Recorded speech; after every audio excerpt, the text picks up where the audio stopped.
El timbre sonó a las 6:30 de la mañana. No era el timbre del cartero, no era el de los vecinos que vienen a pedir azúcar. Era ese timbre que corta el aire como un cuchillo, el que hace que el corazón se pare y después corra como loco dentro del pecho. Me levanté de la cama despacio, con las piernas pesadas. Sabía lo que venía antes de abrir la puerta. 30 años viviendo con miedo te enseñan a reconocer los sonidos peligrosos. Ice. Abra la puerta. La voz era fría, mecánica, como de robot. Me quedé parado en el pasillo con los pies descalzos sobre el piso helado, mirando hacia la puerta de madera que durante tantos años me había protegido del mundo. «Señor Ortega, sabemos que está ahí. Abra inmediatamente». Mis manos temblaron cuando toqué la cerradura. Al otro lado esperaban 3 hombres con uniformes azules, chalecos antibalas y esa mirada vacía de quien ha hecho esto 1000 veces. Uno de ellos tenía papeles en la mano, papeles con mi nombre. Ramón Ortega tiene una orden de deportación pendiente. No pregunté cómo sabían dónde vivía. No pregunté quién les había dado mi dirección. Ya sabía la respuesta, pero mi cerebro se negaba a aceptarla. Las esposas fueron lo peor. El metal frío mordiéndome las muñecas, el clic que sonó como una puerta cerrándose para siempre. 62 años y nunca había sentido esposas en mi vida. El hierro me cortó la piel cuando traté de mover las manos.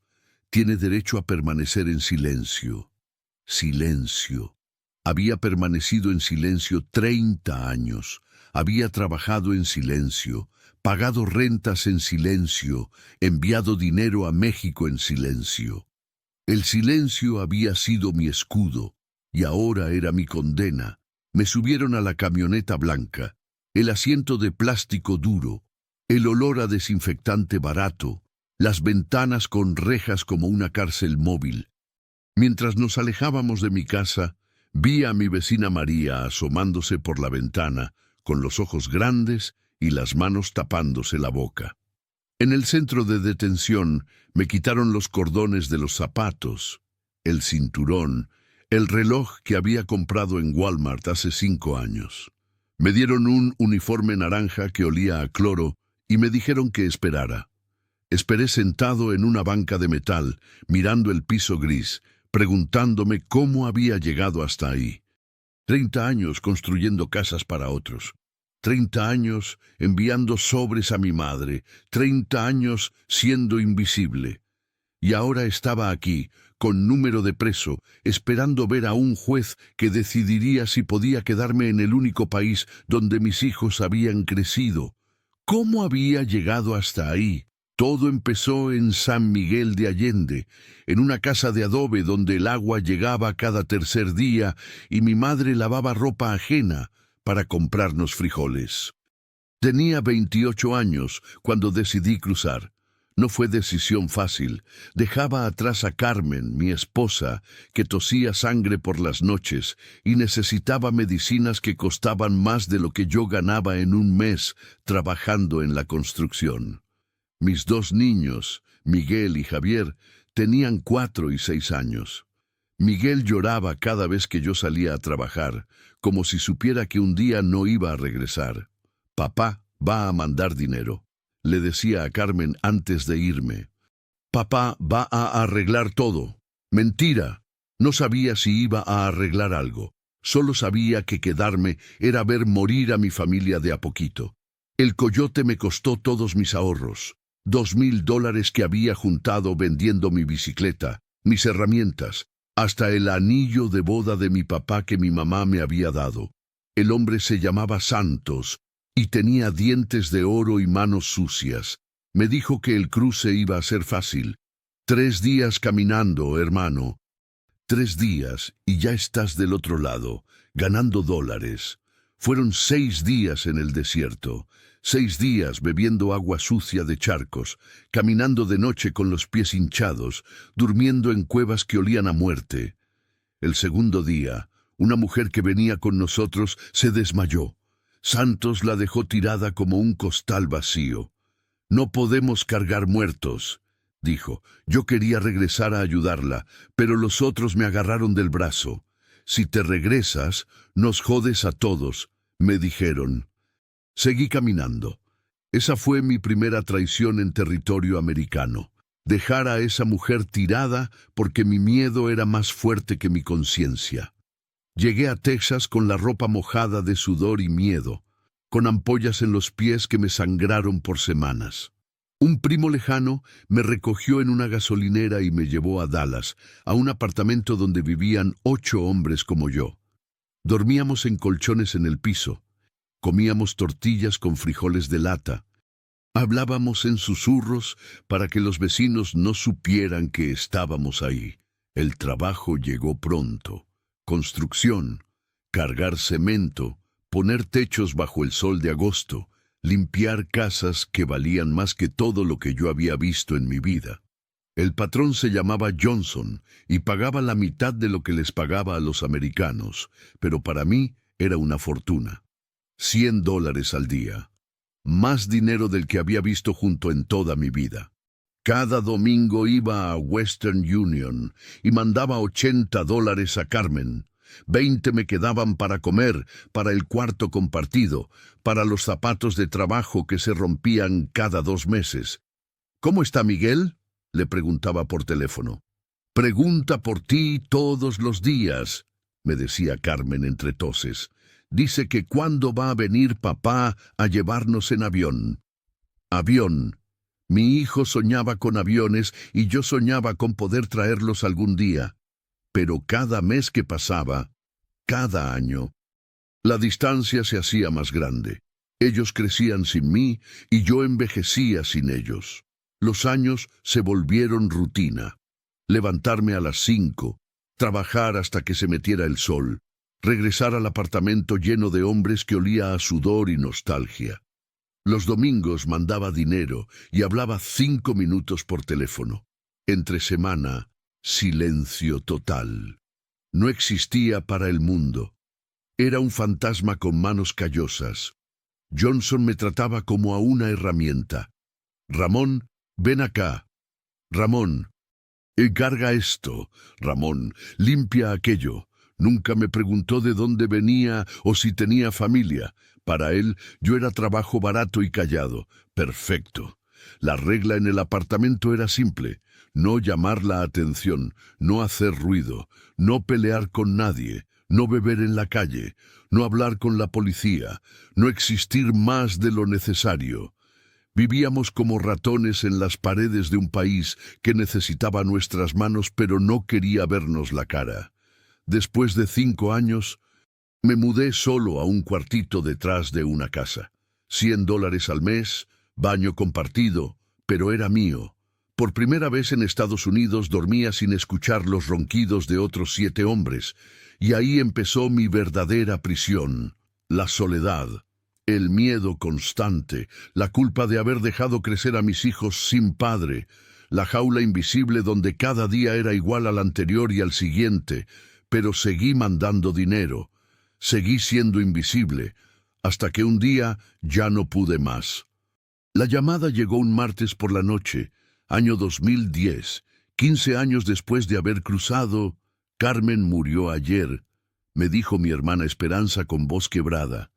El cáncer se la llevó, los niños están solos. Colgué el teléfono y me quedé sentado en la orilla de mi cama, mirando las 4 paredes de mi cuarto. 15 años mandando dinero para medicinas que nunca llegaron a tiempo. 15 años prometiendo que iba a regresar pronto. Carmen había muerto esperándome. Mis hijos tenían 19 y 21 años. Ya no eran los niños que había dejado llorando en el portal de adobe. Eran hombres que habían crecido sin padre, que habían enterrado a su madre sin que yo estuviera ahí para cargar el ataúd. Esa noche no pude dormir. Me levanté cada hora a caminar por el cuarto como animal enjaulado. Por la ventana veía las casas del barrio donde había trabajado tantos años. Casas enormes con jardines perfectos y familias que cenaban juntas todas las noches. ¿Para qué había servido tanto sacrificio? Al día siguiente fui a trabajar como siempre. Johnson me tenía poniendo baldosas en una cocina que costaba más que todo lo que yo había ganado en 5 años. La señora de la casa me veía como si fuera parte de los muebles, invisible, útil pero invisible. Ramón, when you finish here, clean the bathroom upstairs, me dijo sin mirarme a los ojos. Subí las escaleras con la cubeta y los trapos. En el baño había fotos familiares pegadas en el espejo. Niños rubios sonriendo en parques, graduaciones, cumpleaños, una familia completa, una familia junta. Me senté en el piso del baño y lloré por primera vez en 15 años. Lloré por Carmen, lloré por mis hijos que me habían olvidado, lloré por esa mujer que dejamos tirada en el desierto, lloré por los años perdidos, por las navidades sin abrazos, por los cumpleaños que pasé solo contando dinero en sobres.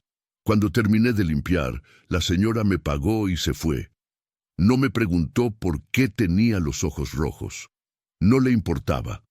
Los meses siguientes fueron los peores de mi vida. Trabajaba de día y por las noches me quedaba despierto pensando en todo lo que había perdido. Empecé a beber cerveza para poder dormir.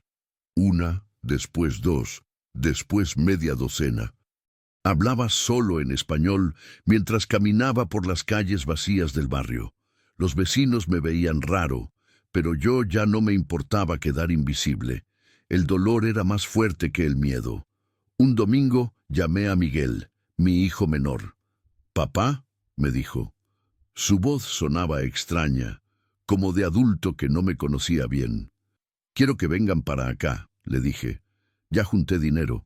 Pueden venir en avión». Silencio largo. «Papá, nosotros ya tenemos vida aquí. Javier está casado. Yo tengo novia. No conocemos Estados Unidos. Pero yo estoy aquí. Soy su papá».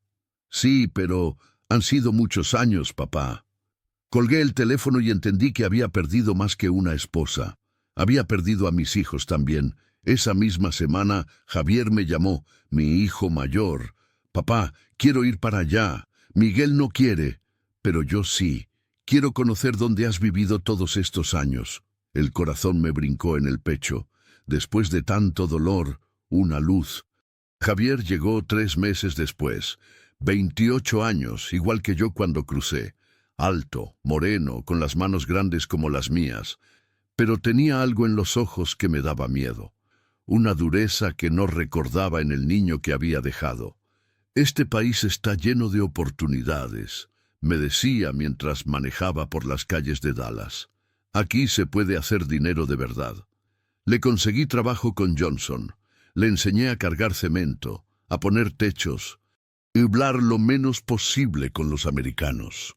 Le di las llaves de mi casa, le abrí una cuenta en el banco, le compré ropa de trabajo.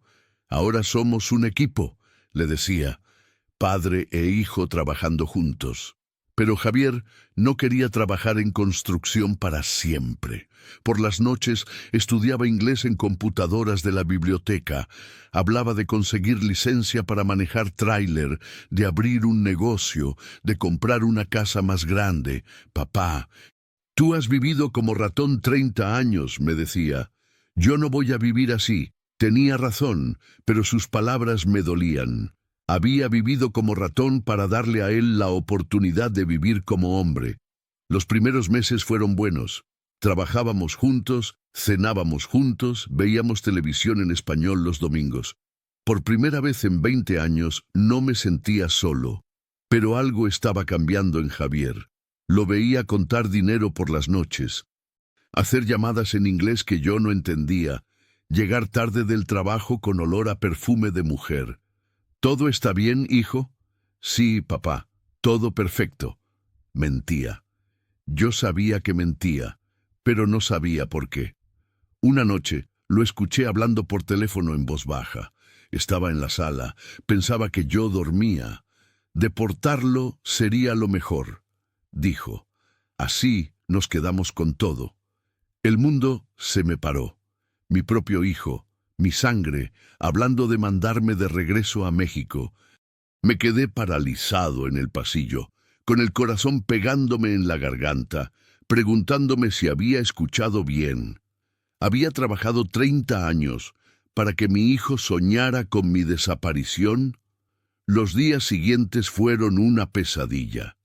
Miraba a Javier desayunar y no sabía si las palabras que había escuchado eran reales o un sueño malo.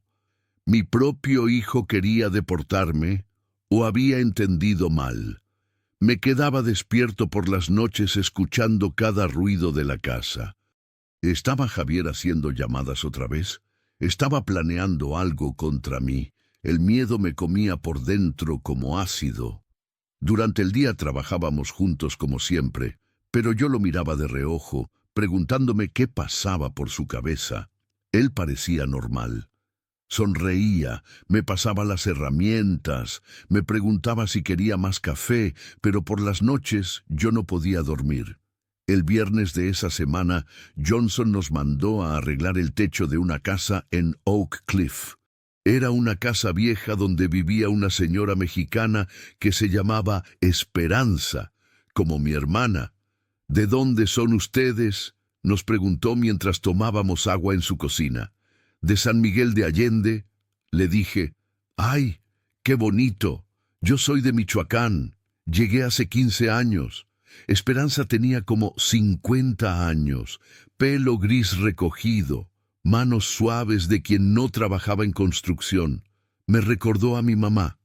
¿Tienen papeles?, me preguntó en voz baja cuando Javier se fue al baño. La pregunta me paralizó. Nadie me había preguntado eso directamente en 30 años. No, le dije casi en susurro. Tranquilo, yo tampoco tenía hasta hace 5 años. Pero conseguí abogada. Una americana que habla español, se llama Sarah Collins. Me dio un papel con un número de teléfono escrito a mano. Llámela si algún día necesita ayuda. No cobra mucho. Ayuda a nuestra gente. Guardé el papel en la cartera como si fuera dinero. No sabía si lo iba a usar, pero me daba tranquilidad saber que existía.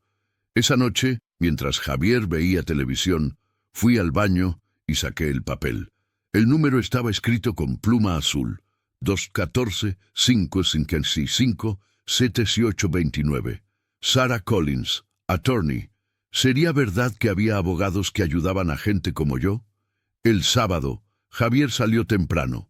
Dijo que iba a verse con unos amigos. Yo me quedé en casa limpiando, pero no podía concentrarme en nada. El papel de Esperanza me quemaba en la cartera. A las 11 de la mañana marqué el número. Law Office of Sarah Collins, contestó una voz de mujer en inglés. ¿Habla español?, pregunté. Sí, claro. ¿En qué le puedo ayudar? Le conté mi situación en pocas palabras. 30 años sin papeles, miedo de la deportación, un hijo que tal vez me quería denunciar. Señor Ortega, necesitamos hablar en persona. ¿Puede venir el lunes a las 2 de la tarde? El corazón me latía fuerte. ¿Cuánto cobra? La primera consulta es gratis. Después vemos.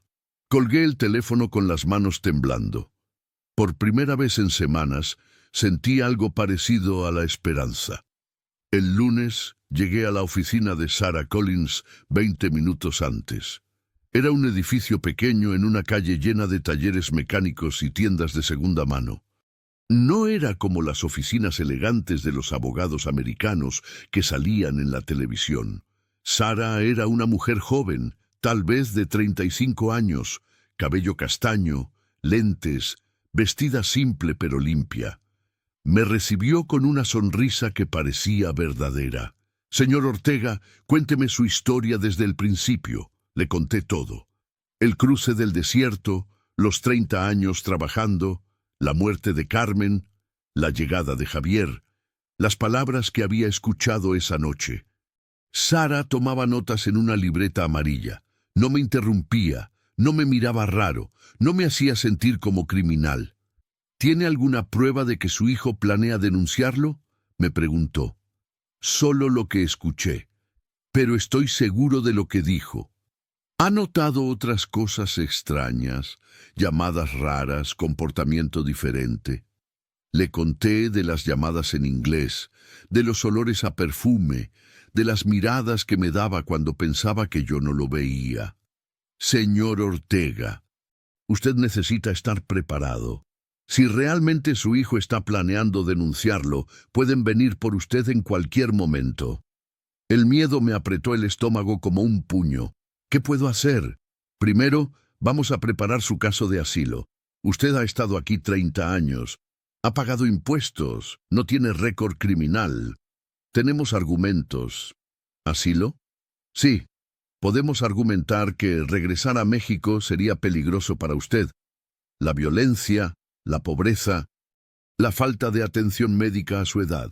Sara sacó una carpeta gruesa. Esto va a tomar tiempo, meses, tal vez años. Mientras tanto, usted necesita evidencia de todo lo que ha contribuido a este país. Recibos de renta, declaraciones de impuestos, cartas de empleadores, testimonios de vecinos. Me dio una lista larga de documentos que tenía que conseguir. ¿Cuánto va a costar?, le pregunté. $5,000 por todo el proceso. Puede pagar en partes. $5,000. Todo mi dinero ahorrado para emergencias. Señor Ortega, también le voy a dar mi número personal, me dijo escribiendo en otro papel. Si ICE llega a su casa, usted me llama inmediatamente, día o noche. ¿Entendido? Asentí con la cabeza, pero todo me daba vueltas. ¿Era posible que después de 30 años pudiera arreglar mi situación legal? Una cosa más, me dijo Sara antes de que me fuera. No le diga nada de esto a su hijo. Todavía no sabemos si es él quien planea denunciarlo, pero es mejor mantener esto en secreto. Salí de la oficina con esperanza y miedo mezclados en el pecho. Por primera vez en años, alguien me había tratado como persona, no como problema, pero también sabía que la batalla apenas empezaba y que tal vez tendría que pelear contra mi propia sangre. La primera señal de que algo había cambiado fue cuando Javier empezó a revisar mis cosas. Al principio pensé que era casualidad. Llegaba del trabajo y encontraba mis papeles movidos del lugar, mi cartera abierta, las facturas de la mesa ordenadas diferente. Cuando le preguntaba, él se reía. Papá estaba limpiando, esta casa está muy desordenada, pero yo sabía que mentía. Había vivido solo 30 años. Sabía exactamente dónde ponía cada cosa. Una noche lo escuché hablando por teléfono otra vez. Esta vez no estaba en la sala, estaba en su cuarto, pero hablaba tan bajo que apenas podía oír palabras sueltas. Documentos, abogado, deportación. Pronto, se me heló la sangre. Javier ya no estaba pensando en entregarme. Ya lo estaba haciendo. Al día siguiente, cuando él se fue a trabajar, revisé su cuarto. En el cajón de su cómoda encontré papeles que me pusieron el mundo al revés. Copias de mi licencia de manejo, de mis recibos de renta, de las cartas que le mandaba a mi mamá. Todo organizado en una carpeta como si fuera evidencia. En el fondo del cajón había un sobre manila con mi nombre escrito afuera. Adentro, formularios de inmigración llenos a mano con mi información personal, fecha de entrada ilegal, dirección actual, lugar de trabajo. Javier había estado construyendo un caso contra mí durante semanas. Esa tarde no pude trabajar. Johnson me gritó 3 veces porque dejé caer cemento en el piso de una casa cara. No podía concentrarme en nada que no fuera la traición de mi hijo. ¿Qué te pasa, mexicano?, me dijo Johnson. Si no puedes trabajar, te busco otro que sí pueda. Llegué a casa antes que Javier. Llamé a Sara Collins al número personal que me había dado. Señor Ortega, tranquilícese, cuénteme despacio lo que encontró. Le describí los papeles, las copias, los formularios de inmigración. Esto es muy serio, me dijo. Su hijo está preparando una denuncia formal. Puede presentarla en cualquier momento. ¿Qué hago? Primero, no deje que sepa que usted descubrió sus planes. Segundo, esta noche vamos a acelerar su proceso de asilo. Necesito que venga mañana temprano con todos los documentos que le pedí. ¿Y si ICE llega antes? Entonces me llama inmediatamente. Voy a preparar una moción de emergencia para detener cualquier deportación hasta que revisemos su caso. Esa noche, Javier llegó tarde, oliendo a cerveza y perfume dulce. Me saludó como siempre, me preguntó qué había de cenar, se sentó a ver televisión conmigo como si nada hubiera pasado. ¿Todo bien en el trabajo, papá? Sí, hijo, todo bien, pero por dentro me estaba muriendo. Mirar la cara de quien había sido mi esperanza durante meses, saber que me estaba traicionando, fingir que no sabía nada. Los siguientes días fueron una actuación constante. Trabajábamos juntos. Hablábamos de proyectos futuros. Él me preguntaba por mi salud y yo le respondía con sonrisas falsas. Mientras tanto, por las tardes iba a la oficina de Sara a preparar mi caso. Llevé declaraciones de impuestos de 20 años, recibos de renta, cartas de Johnson confirmando que era buen trabajador, testimonios de Esperanza y otros vecinos mexicanos que me conocían. Su caso está fuerte, me dijo Sara, pero necesitamos tiempo. Si su hijo presenta la denuncia ahora, va a ser muy difícil detener el proceso. El miércoles de la tercera semana, Javier empezó a hacer preguntas directas. «Papá, ¿has pensado alguna vez en arreglar tus papeles?»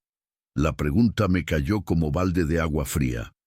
«¿Por qué preguntas eso?» «No sé. Después de 30 años, tal vez es tiempo de legalizar tu situación. ¿Tú crees que se pueda?» «Claro. Hay abogados que ayudan con eso. ¿Has hablado con alguno?» Era una trampa. Javier estaba tratando de saber si yo tenía ayuda legal. «No, hijo. No conozco abogados. Yo puedo averiguar. Tengo amigos que saben de eso». Esa noche no pude dormir. Javier estaba escalando su plan. Ya no era suficiente con tener mis documentos. Ahora quería saber si yo estaba preparándome para defenderme. El viernes, Sara me llamó al trabajo. «Señor Ortega, tengo malas noticias. Alguien hizo una denuncia anónima sobre usted a ICE. Van a investigar su caso». El mundo se me vino abajo. ¿Cuándo? No sabemos. Pueden llegar en cualquier momento. ¿Su hijo sabe dónde trabaja? Sí, trabajamos juntos. Entonces, pueden ir a su casa o a su trabajo. Necesita estar preparado. Esa tarde, mientras trabajábamos poniendo ventanas en una casa nueva, Javier parecía nervioso. Revisaba su teléfono cada 5 minutos. Miraba hacia la calle como esperando algo. A las 3 de la tarde vi una camioneta blanca estacionarse en la esquina. 2 hombres adentro, mirando hacia nosotros. «Javier, ¿conoces esa camioneta?» Mi hijo siguió trabajando sin mirar. «No, papá. ¿Por qué?» Pero lo vi tragar saliva. Lo vi limpiar el sudor de la frente aunque no hacía calor. La camioneta se quedó ahí 1 hora. Después se fue. Esa noche llegamos a casa en silencio. Javier se metió a bañar y yo aproveché para revisar otra vez su cuarto. La carpeta con mis documentos ya no estaba. Había entregado todo. Cuando Javier salió del baño, lo esperé en la sala. «Hijo, necesitamos hablar». Se sentó frente a mí con cara de inocencia. «¿De qué, papá? ¿Hay algo que me quieras decir?» «No». «¿Por qué?» Lo miré a los ojos, buscando al niño que había dejado llorando en México, buscando algo de amor o arrepentimiento. Solo vi frialdad. «Javier, si tienes algún problema conmigo, podemos hablarlo. Somos familia. No tengo ningún problema contigo, papá. ¿Por qué dices eso?» Mentía mirándome directo a la cara, con la misma cara que había llorado cuando me fui de México. Esa noche dormí vestido, con los zapatos puestos, esperando escuchar el timbre que había estado temiendo 30 años. A las 6 de la mañana sonó, pero ya no era sorpresa, ya no era miedo puro. Era la confirmación de que mi propio hijo había vendido 30 años de sacrificio por razones que todavía no entendía. En el centro de detención me dieron una llamada telefónica. Marqué el número de Sarah Collins, que me sabía de memoria. Señor Ortega, ¿dónde está? En la cárcel de IC. Me arrestaron esta mañana.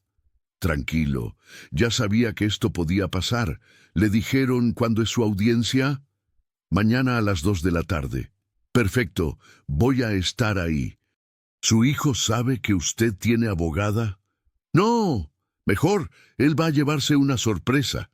Colgué el teléfono con un poco de esperanza mezclada con coraje. Por primera vez en mi vida no iba a quedarme callado. No iba a dejar que me deportaran sin pelear. Esa noche, en la celda que compartía con otros 5 hombres como yo, no pude dormir.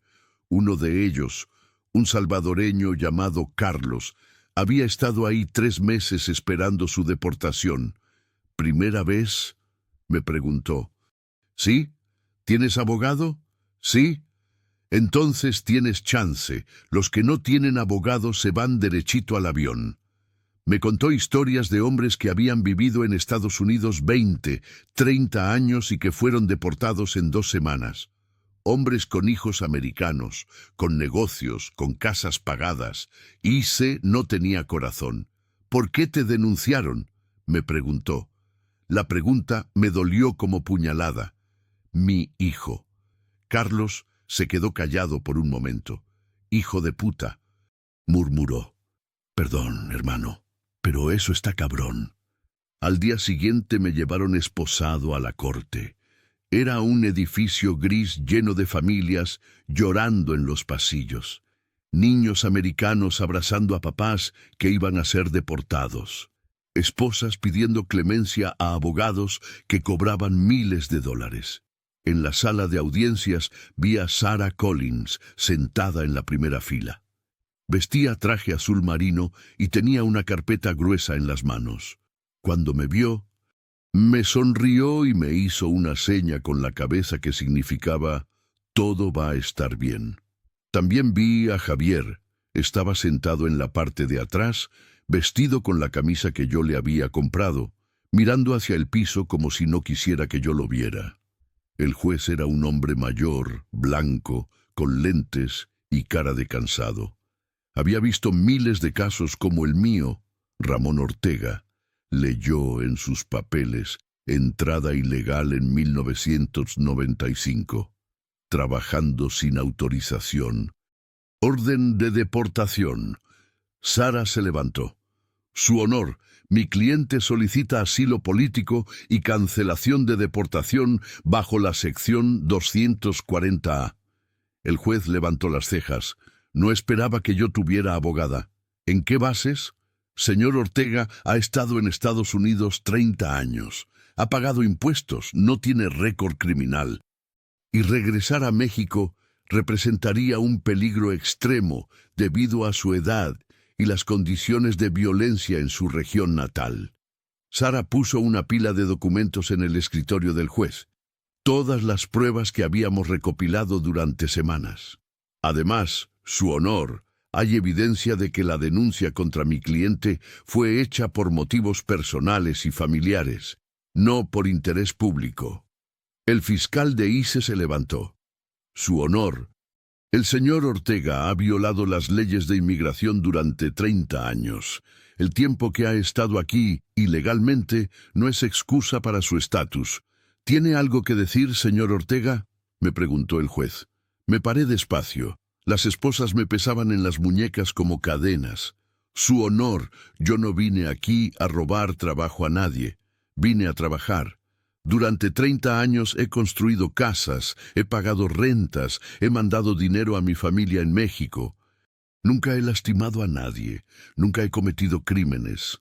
La voz me temblaba, pero seguí hablando. Tengo 62 años. Si me mandan de regreso a México, no tengo nada allá. Mi esposa murió, mis otros hijos ya tienen sus vidas. Este país es mi hogar. Miré hacia atrás, hacia donde estaba Javier. Él seguía mirando el piso. La persona que me denunció lo hizo por envidia, no por justicia. El juez escribió algo en sus papeles. Señora Collins, ¿cuánto tiempo necesita para preparar el caso completo de asilo? 6 meses, su honor. Muy bien. Caso pospuesto hasta octubre, señor Ortega. Usted será liberado bajo fianza de $5,000 mientras esperamos la audiencia final. No podía creer lo que estaba escuchando. ¿Me iban a soltar? Sara se acercó a mí cuando me quitaron las esposas. Señor Ortega, usted tiene 6 meses para preparar su caso. Pero necesitamos la fianza hoy para que pueda salir. Yo tengo el dinero, dije. Javier se acercó por primera vez. Papá, lo miré a los ojos. Por primera vez en semanas, vi algo parecido a vergüenza en su cara. Papá, yo puedo pagar la fianza. No necesito tu dinero, le dije. Papá, por favor, déjame ayudar. ¿Ahora quieres ayudar? Sara nos interrumpió. Señores, podemos hablar de esto afuera. Ahora necesitamos pagar la fianza. Salimos de la corte 2 horas después, yo libre bajo fianza. Javier, caminando detrás de nosotros como perro con cola entre las patas. En el estacionamiento, Sara se despidió. Señor Ortega, nos vemos la próxima semana para seguir preparando el caso. Usted hizo muy bien hoy. Cuando se fue, Javier y yo nos quedamos solos junto a su carro. Papá, necesito decirte algo. Ya sé lo que me vas a decir. No, no sabes. Se recargó en el carro y por primera vez en meses me miró directo a los ojos. Yo no te denuncié. ¿Cómo? Yo estaba juntando tus papeles para ayudarte a arreglar tu situación. Quería sorprenderte, pero alguien más te denunció. No sabía si creerle. Entonces, ¿quién? Johnson, tu patrón. Se enteró de que yo estaba averiguando sobre abogados de inmigración. Pensó que íbamos a demandarlo por no pagar salario justo todos estos años. El mundo me dio vueltas. ¿Johnson? Sí, papá. Él fue quien llamó a Ise. Yo me enteré ayer y por eso estaba nervioso en el trabajo. ¿Y las llamadas que escuché? Las palabras sobre deportación. Javier bajó la cabeza. Papá, esas llamadas eran con María, la mujer con la que estoy saliendo. Estaba hablando de sus papás. Ellos están en proceso de deportación y yo le estaba dando consejos. Todo empezaba a tener sentido, pero todavía no podía creer completamente. ¿Por qué no me dijiste? Porque quería que fuera sorpresa. Quería llegar un día y decirte, papá, ya tienes abogada, ya puedes arreglar tus papeles. Me quedé callado por un momento, procesando todo. Javier, yo creí que... Yo sé lo que creíste, papá, y no te culpo, pero yo nunca te haría daño. Tú eres mi papá. Tú sacrificaste todo por nosotros. Por primera vez en meses, abracé a mi hijo, un abrazo largo, de los que habíamos perdido durante todos esos años de separación. Perdóname, hijo. No, papá. Perdóname tú por no haberte dicho desde el principio lo que estaba haciendo. Subimos al carro en silencio. Teníamos 6 meses para ganar una batalla legal que podía cambiar mi vida para siempre. Pero por primera vez en mucho tiempo no la iba a pelear solo. 6 meses después, el juez dio su veredicto. Señor Ortega, su caso de asilo ha sido aprobado. Le concedemos residencia legal permanente en Estados Unidos. Las palabras sonaron como música. Después de 30 años viviendo en las sombras, finalmente existía, legalmente, oficialmente. Sara me abrazó cuando salimos de la corte. Javier lloró como no lo había visto llorar desde niño.